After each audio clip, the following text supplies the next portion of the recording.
Of the seven wonders of the world that has survived to this day, they call it the Great One, which seems quite fitting. The scale is truly breathtaking. It's 146 meters high. It consists of 2,300,000 stone blocks. Some of them weigh about 50 tons. The entire structure weighs about 6 million tons. It's like 16 Empire State Buildings combined. All this was done by people who didn't know the wheel. For 38 centuries, it held the status of the tallest building on Earth, and it remains the most mysterious building even now. There are so many mysteries, fantasies, and conjectures surrounding it, because it's very ancient. Even its inscriptions were deciphered almost by pure luck, otherwise there would be much more secrets and fantasies. This is the Pyramid of Cheops. It was built with amazing precision. The perimeter of its base divided by twice its height gives the number pi to the nearest thousandth. Try it yourself on a calculator, it's impressive. Definitely, this wasn't a coincidence, since the proportion would have been different if the ancient Egyptians had made the pyramid higher or lower by just a meter. And this was done by people so long ago that no one even heard of the village that would later become Rome. By the way, we greatly underestimate the pyramid's age due to our perception of the distant past.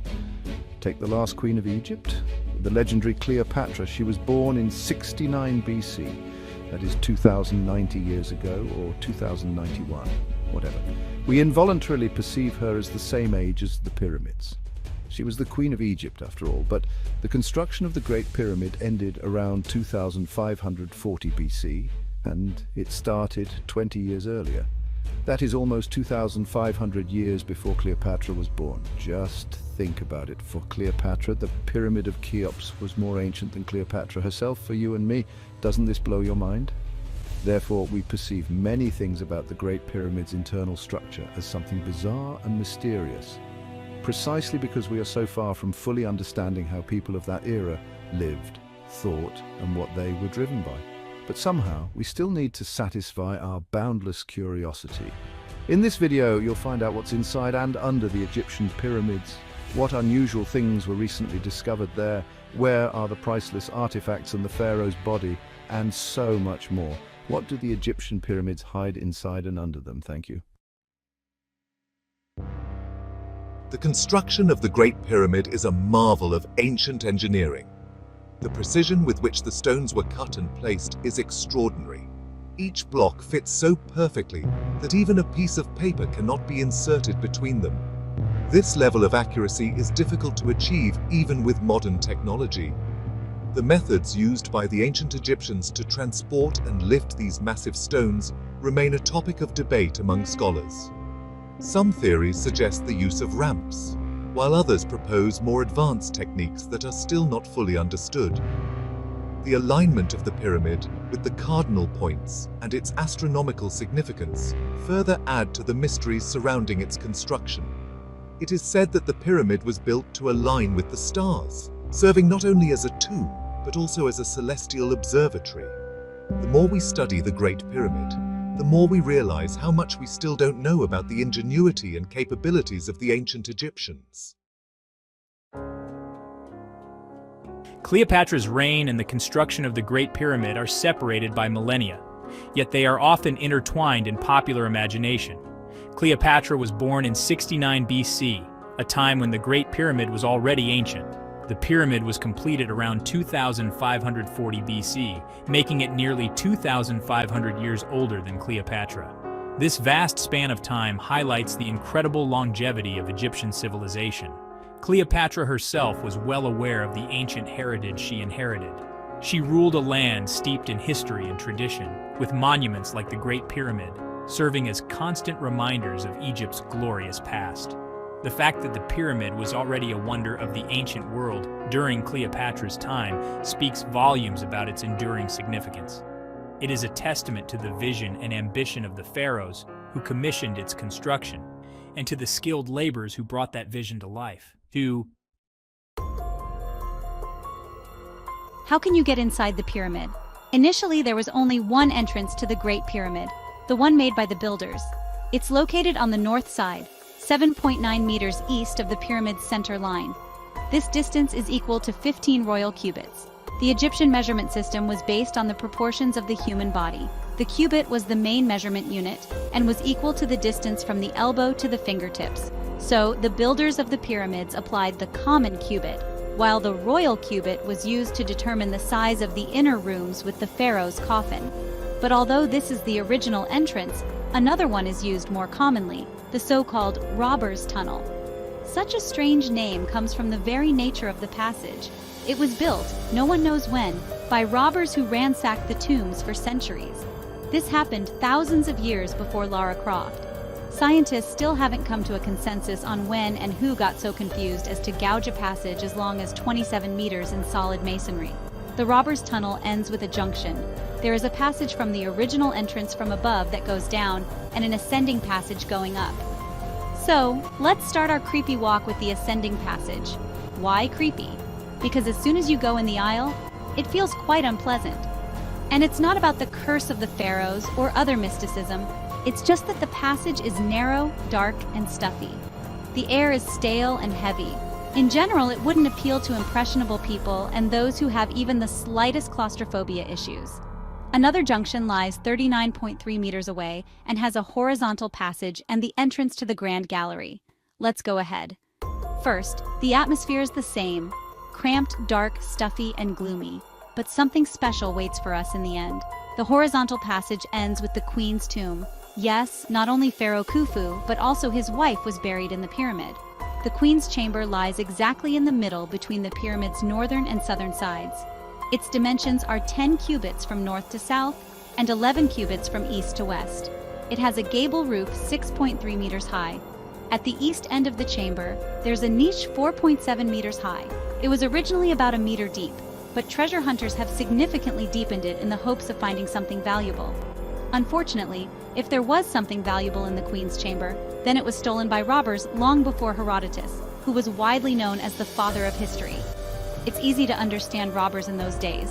Even the pyramids looked hinted at the innumerable treasures inside. Did you know that it didn't look even close to how it looks now? The entire surface was covered with a smooth layer of dense limestone. In some spots, you could still see its remains. And at the very top of each pyramid, there was a pyramidion, a large pyramid-shaped stone possibly covered with gold. If there was gilding, then the pyramidion shone brightly in the sun's rays, crowning the snow-white pyramid and spreading the light of Pharaoh's greatness for tens of kilometers around. This splendor, even in our time, would have dazzled anyone with its magnificence and grandeur. No wonder it attracted the ancients so much. Let's return to the junction and go up the ascending passage again. In a few meters, it connects to the Grand Gallery. Here, you can finally feel lighter and breathe comfortably. Although the passage becomes slightly wider, it already has an impressive height of 8.6 meters. In the Grand Gallery, we'll have to go 46.68 meters up the slope. Walking all this distance and looking up, you can see the strangely shaped walls in the corridor. They seem to be tilted inward so that at the ceiling, the Grand Gallery is only 1 meter wide. In fact, this didn't come from lack of consideration, but on the contrary, the utmost care during construction. Thus, ancient engineers meticulously calculated the shape and laying sequence so that the pressure of a giant stone mass from above wouldn't break through the ceiling and block up the passage. The Grand Gallery ends with a small antechamber in front of the most important room, the Pharaoh's chamber. This place caught the special attention of scientists and enthusiasts fascinated by the ancient Egyptian civilization. The King's Chamber is the topmost of the pyramid's 3 main chambers. It is completely clad in granite. Its dimensions are 10.5 meters from east to west and 5.2 meters from north to south. The ceiling is flat. The chamber is about 5.8 meters high and is formed by 9 stone slabs weighing in total about 400 tons. The walls are made up of 5 rows of granite blocks. There are no inscriptions, which is typical for the burial chambers of the 4th dynasty. The stones are matched with high precision. Facing surfaces are cleaned with varying degrees of thoroughness. The back sides of the blocks were only roughly hewed, as was common with Egyptian hearthstone facade blocks. It was probably done to save effort and time. The only object in the king's chamber is a sarcophagus made from a single hollowed-out granite block. When it was rediscovered in the early Middle Ages, it was already broken and empty. All of its contents have been looted long ago, if there was any content at all. Hang on a second. What? Don't worry, there are no conspiracy theories. Herodotus also claimed that the Cheops pyramid was built in the pharaoh's honor, but he wasn't buried in it.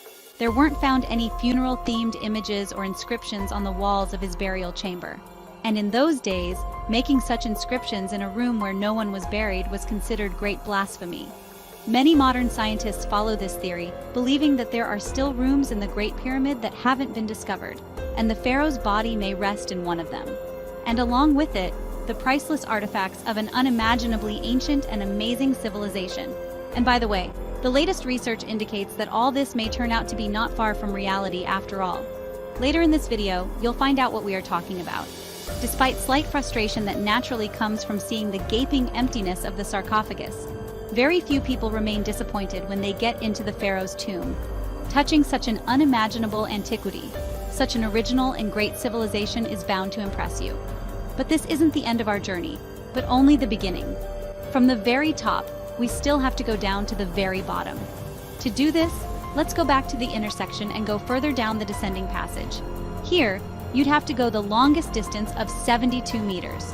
What makes it special is that most of the way passes not in the pyramid, but under it. The passage is carved into the limestone that served as the natural foundation for the Great Pyramid. What waits for us down there is another mystery, an unfinished chamber that is about 27 meters below the level of the pyramid's base. Its dimensions are approximately 8.4 meters from north to south and 14.1 meters from east to west. It is about 4 meters high. The mystery is that the chamber isn't small and the passage is long. Thus, the builders required a huge amount of effort and time to construct, but in the end, the chamber wasn't finished. What could have gotten in the way, and what was the chamber for? There's no single answer to these questions in the scientific community, as this equation has too many unknowns. Many researchers stick to the simplest theories, completely devoid of mysticism or any pretentiousness. For example, a prominent Egyptologist, Chris Mountain, told in an interview about his vision. According to Mountain, at first, he thought that the chamber wasn't finished because it lost its purpose after the plan had changed. Egyptian monuments were under construction for a very long time, and often what happened was you'd get the king suddenly die, then it would be a new king, a new project, and they would either dismantle it or build it over. I suspect they were not as bothered by something not being finished, said the researcher. Although the underground chamber is rightly considered one of the most mysterious places in the Great Pyramid, at least we can see and explore it. But the studies of the next few years, performed using the muon tomography method, literally shocked the scientific community. It turned out that inside the Pyramid of Cheops, there is at least one large void that we haven't known about all this time. In 2015, a high-tech and very promising scan pyramids project was launched. Scientists from universities of Nagoya, Paris, and Cairo were going to use special cosmic particle detectors to find anomalies inside the pyramid. You can loosely compare this method with X-rays. In the accessible spaces of the pyramid, scientists placed special highly sensitive plates that registered massive particles called muons. These particles arrive directly from outer space and pierce the pyramid through, leaving a certain projection of the substance density on the detector plates. And so, in October 2017, the participants of the Scan Pyramids project announced a sensational discovery. They managed to find several previously unknown voids in the pyramid. At least one large cavity was clearly detectable. It lies directly above the Grand Gallery, is at least 30 meters long, and has the same width as the gallery. They even began to speculate that these are the real tombs of the pharaoh and his wife. Archaeologists and Egyptologists flatly refused the idea, accusing physicists of misinterpreting the data. The experiments were replicated many times on different equipment by different teams. The skeptics had to admit the Great Void undoubtedly exists. Unfortunately, 5 years have passed since then, with no further progress. Although back in 2017, this discovery seemed incredibly promising and exciting, Chris Mountain believes that much more can be found there than we know now, including the pharaoh's remains. Unfortunately, archaeologists cannot get inside. The fact is that any attempt to go through the pyramid can cause irreparable damage. And this, of course, will never be allowed by the Egyptian Ministry of Antiquities. More mysteries may lie not even in the Great Pyramid itself, but in its vicinity, and not on the surface, but deep under the desert sands. The topic first received the spotlight in the 21st century. So, in 2009, British explorer Andrew Collins said that he had found a whole lost underground world of the pharaohs that was never known before. That's it. No more, no less. He claimed that a huge system of caves, chambers, and tunnels was hidden under the pyramids of Giza, a whole underground complex inhabited by bats and poisonous spiders. Right in the limestone under the pyramids, there is untouched archaeology down there, as well as a delicate ecosystem that includes colonies of bats and a species of spider, which we've tentatively identified as the White Widow, Collins said. The researcher didn't discover his find by chance and didn't stumble into it blindly. His research was inspired by the memoirs of the British Consul General Henry Salt. In his work, the diplomat told how he and the Italian explorer Giovanni Caviglia explored the underground system of the catacombs in Giza in 1817. The document says that Salt and Caviglia were exploring the caves at a distance of several hundred yards when they came across 4 large rooms that led to further cave passages. With the support of British Egyptologist Nigel Skinner Simpson, Collins reconstructed Salt's exploration of the plateau. Imagine his astonishment when he did eventually discover the entrance to the lost catacombs in an apparently unknown tomb west of the Great Pyramid. Indeed, the tomb had a crack in the rock that led into a massive natural cave. We explored the caves before the air became too thin to continue. They're highly dangerous with unseen pits and hollows, colonies of bats, and venomous spiders, Collins said. Fortunately, the researcher didn't provide clear evidence, perhaps because of scrutiny reasons, but other Egyptologists drew attention to the lack of specific facts, criticizing Collins's findings. Collins suggested that natural caves, which are tens of thousands, if not hundreds of thousands of years old, could have inspired ancient Egyptians not only to develop the pyramids, but also their very belief in the underworld.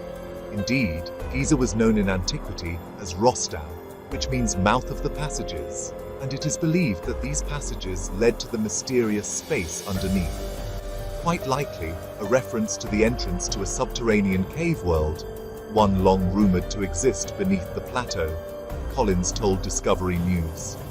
Quite expectedly, Collins's statement caused a slight stir, skepticism, and even indignation in the Egyptological community. Zahi Hawass, head of Egypt's High Council of Antiquities, flatly denied the discovery. There are no new discoveries to be made at Giza. We know everything about the plateau, he said. But Collins noted that after extensive research, he found no modern mention of caves. To the best of our knowledge, nothing has ever been written or recorded about these caves since Salt's explorations. If Hawass does have any report related to these caves, we have yet to see it, Collins said. However, then the topic received little publicity and attention, and everyone quickly forgot about it. Almost everyone, of course. Some enthusiasts continued their research and had to face some challenges along the way. And not only because getting permission to access the non-tourist part of the pyramids in Giza is not an easy task. So, 8 years after Collins recounts, Dr. Kathy J. Forty, a clinical psychologist and part-time fan of ancient Egypt, took up studying the underworld of Giza. She and her colleagues still managed, if not to confirm Collins' discovery, but at least find a lot of interesting things in the dungeons that no one had descended into for many, many years. The goal of Forty's expedition was to descend into deep mines, which weren't really a secret, but didn't have particular publicity in popular sources. It turned out that it's difficult to obtain permission to explore what's below the Giza Plateau. Negotiations to enter the hidden mines began in 2017. According to Kathy, at first, the Egyptian authorities greeted the team with suspicion. It took them a long time to figure out who they were, what they wanted, and how they even learned about the mines. They claimed that no one had been there for decades. At first, the Forty team was denied access, but then they managed to get permission. By doing so, Kathy unwittingly opened the way for other explorers, proving that it's possible to get into the dungeons, at least on paper. So, Muon tomography has really revolutionized our understanding of the Great Pyramid. By using cosmic rays, we've been able to, well, peer inside the structure without causing any damage. It's fascinating because these muons, they can penetrate through the stone and give us a detailed picture of what's inside. One of the most exciting discoveries has been the identification of previously unknown voids within the pyramid. These voids, or empty spaces, could potentially be hidden chambers or passageways that have remained untouched for thousands of years. It's, like finding a hidden treasure in a place we thought we knew so well. And honestly, this technology is opening up new possibilities for archaeological research. We're not just limited to what we can see or physically explore anymore. With Muon tomography, the secrets of the pyramid are slowly being unveiled, layer by layer by layer. It's a truly exciting time for all of us in the field of archaeology. Deep beneath the sands of Giza, there lies a hidden world waiting to be discovered. This underground labyrinth, often shrouded in mystery, holds secrets that could rewrite history. Many believe it to be an ancient network of tunnels and chambers, possibly used for sacred rituals or as a refuge during times of conflict. Dr. Kathy J. Forty's recent expedition brought new light to these underground passages. Her team uncovered evidence of advanced engineering and intricate carvings that suggest a level of sophistication previously unknown. It's fascinating to think about the purpose these subterranean structures served and the people who built them. The Osiris Mine, another enigmatic site, continues to baffle researchers. One of the most puzzling discoveries is the presence of salty water deep within these ancient tunnels. This raises questions about the geological and environmental conditions during the time of their construction. Could it be that these mines were part of a larger interconnected system?